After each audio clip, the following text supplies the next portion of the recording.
Hey, welcome to The Explainer.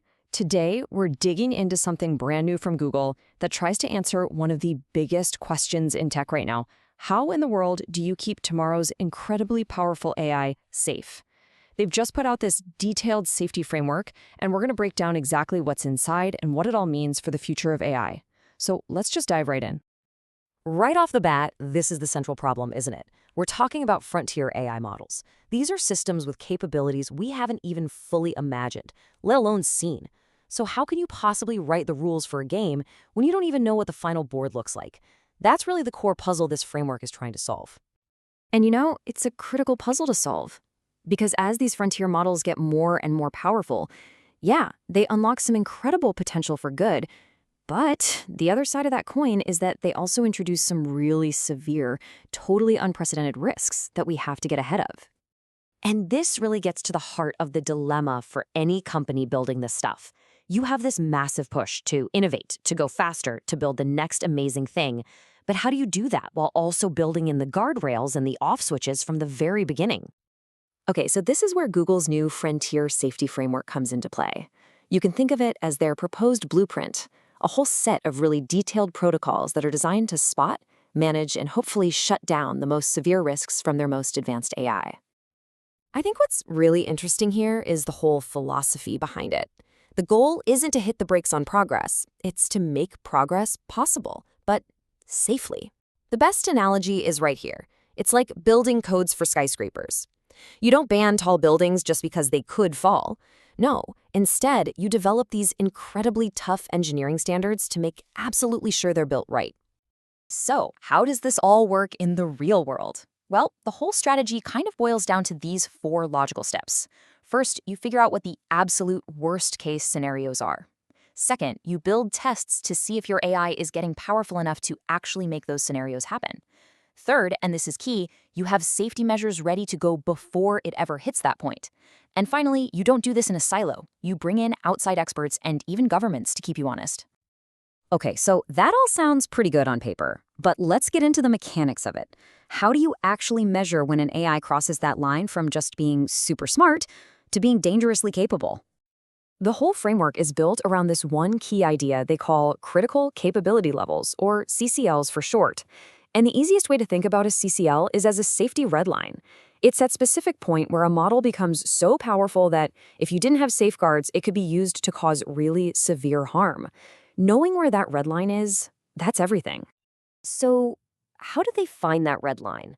Well, it's this really methodical process where they essentially work backward. They start with a potential catastrophe, like, say, helping someone create a bioweapon. Then they figure out the exact set of skills an AI would need to have to make that possible. And that specific skill threshold, well, that becomes the CCL. Now, all these potential harms get sorted into 3 big buckets. The first is misuse, which is pretty straightforward. That's when a person uses an AI for bad stuff. The second is the risk from accelerating AI research itself, which is a bit of a mind bender. And the third is misalignment, which is the more sci-fi risk where an AI's goals just don't line up with ours. We're going to dive into the first 2, and then we'll circle back to that third one a little later. All right, let's look at that first category, misuse. The framework flags 3 huge danger zones here. First, CBRN, which is the terrifying idea of an AI helping with chemical, biological, or even nuclear threats. Then you have cyber, its ability to help someone pull off a devastating cyber attack. And finally, harmful manipulation, which is the risk of an AI being used to systematically change what people believe and do, but on a massive societal scale. Okay, so what happens if a model actually hits one of these red lines, one of these CCLs? That's when the framework's 2-part defense plan kicks in to contain the risk. The 2 parts are called security mitigations and deployment mitigations. Here's a simple way to think about it. Security mitigations are the fortress walls. Their whole job is to prevent theft, to protect the model's core code, its digital brain, from being stolen by bad guys who would just rip out all the safety features. Then you have deployment mitigations. These are the rules of conduct. Their job is to make sure the AI behaves itself when real people are actually using it. So what do these fortress walls actually look like? Well, it's pretty much exactly what you'd expect for protecting something this critical.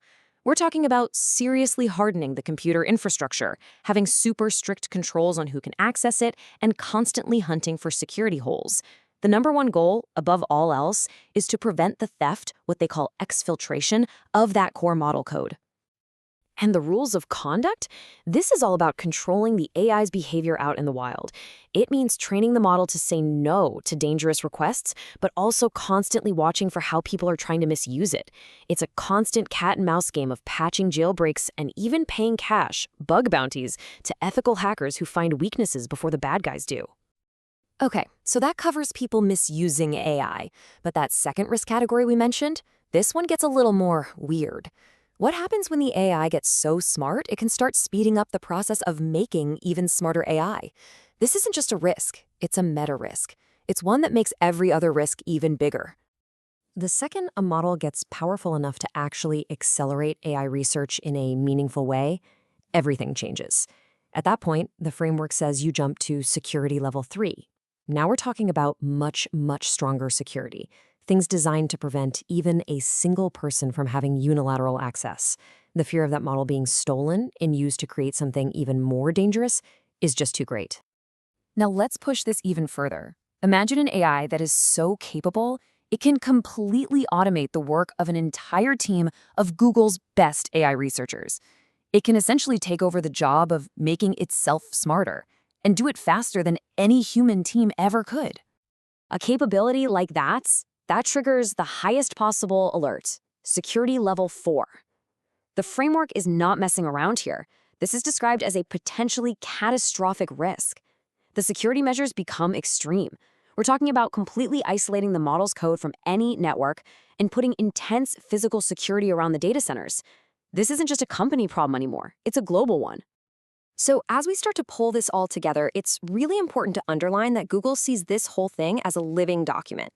This entire field is so new, and the framework is specifically designed to be a blueprint that can and will evolve as we all learn more. And you can see that work-in-progress attitude most clearly when we look at that third risk we mentioned, misalignment.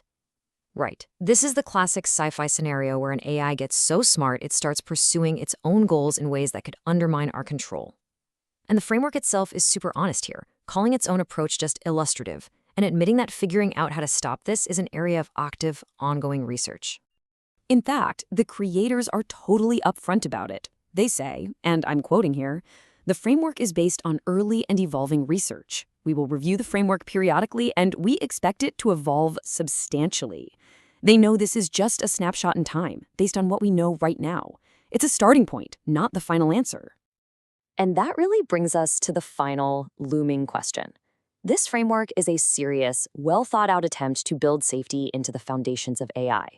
But it also throws the central tension of our era into sharp relief. Technology is moving at an exponential pace. So the question, and the thought I'll leave you with, is this: can our safety plans, our policies, and our collective wisdom actually keep up?